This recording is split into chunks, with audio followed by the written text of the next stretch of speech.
history rarely gives leaders a second chance.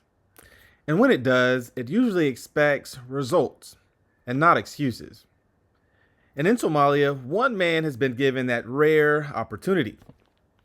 President Hassan Sheikh Mahmoud, a leader who has governed during a time of collapse and also returned during the period of recovery he built, and now stands at the center of Somalia's most important transition yet. This isn't a story about controversy. It's a story about continuity, courage, and unfinished reform. Some leaders inherit stability, and others have to build it twice. And remember, this channel exists for Africa First stories the Western media ignores. We don't chase the headlines, we chase the truth behind them. And by the end of this video, you'll understand why Hassan Sheikh Mahmoud's leadership may define Somalia's modern statehood. Come to the situation inside Somalia. Yes. You've seen multiple US administrations come and go. There's an upcoming election. Does this mean that you'll run for a third term?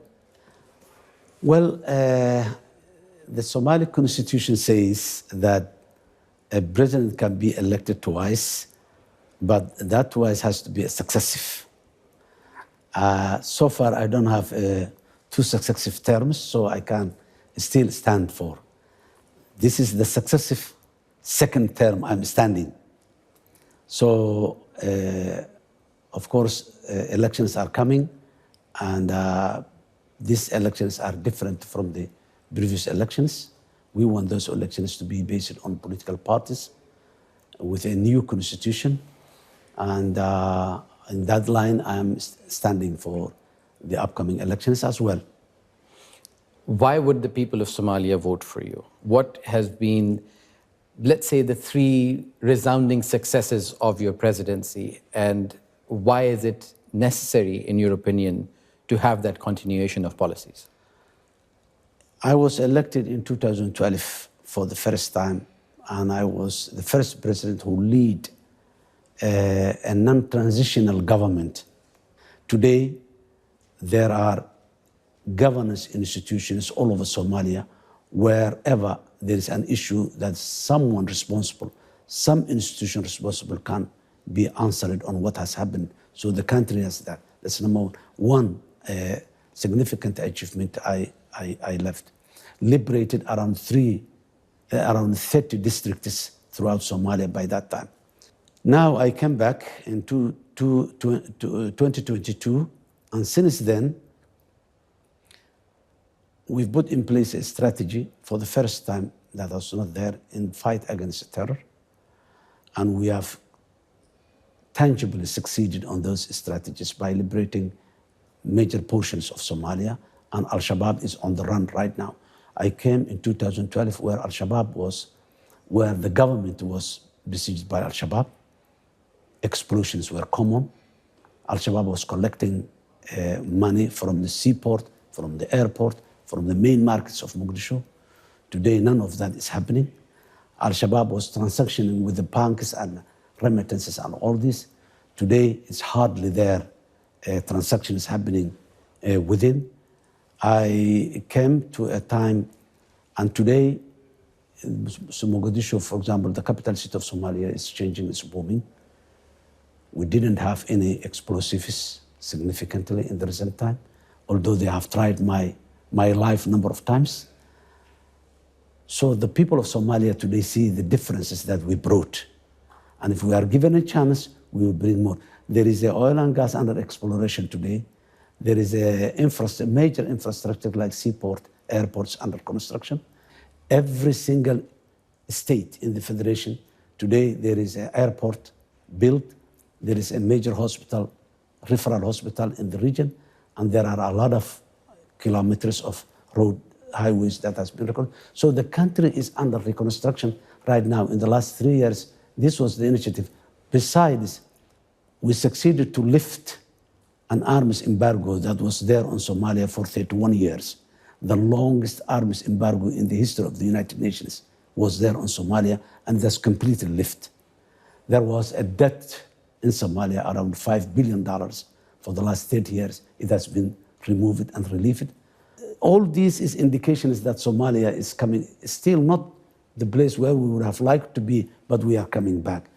Giving me another chance will bring a real tangible difference. And the Somali people, I believe, sees that. Finally, Mr. President. All right, so President Hassan Sheikh Mahmoud is not new to pressure, as you can see. He first became president in 2012 at a time when Somalia was emerging from prolonged state collapse. Institutions were very fragile and security threats were constant.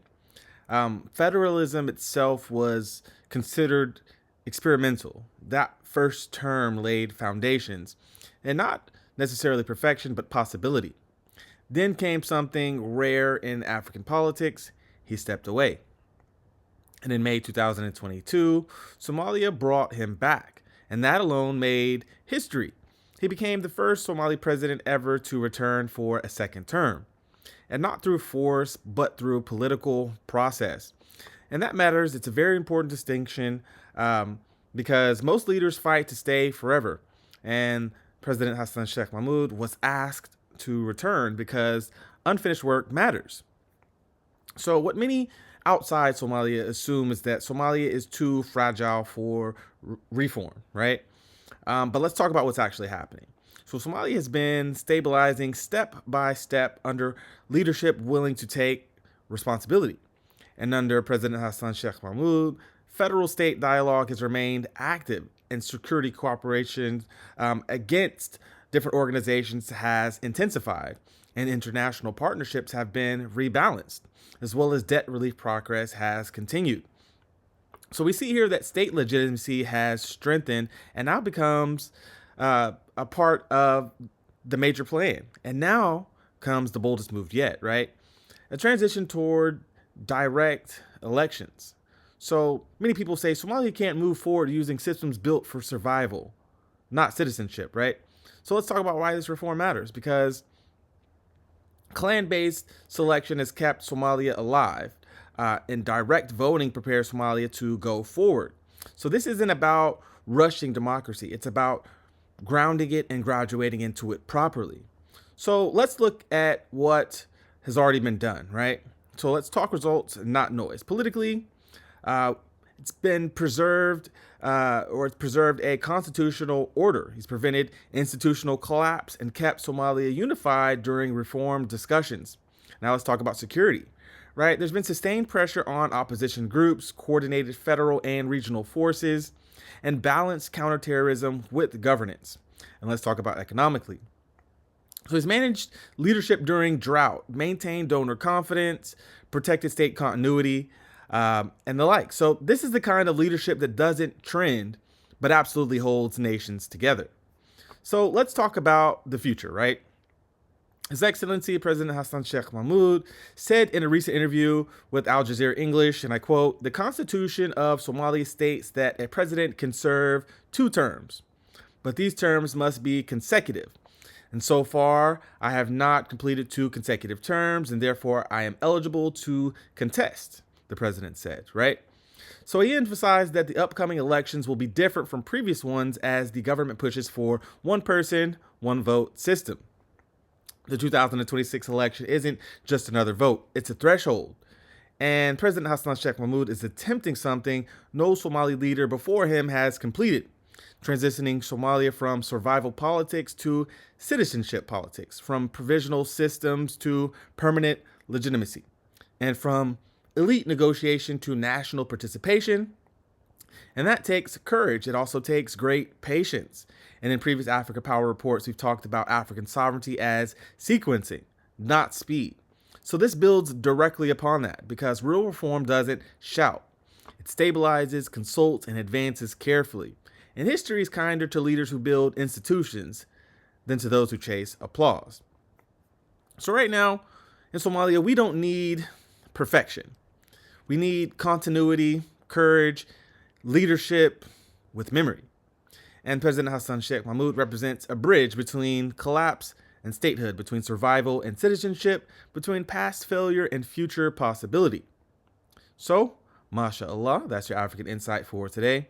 Please don't forget to like, comment, and subscribe, because I'm Mr. EmpowerTV, We don't chase the headlines, we chase the truth behind them. This is Mr. Empower, and I'll see you in the next video. Peace.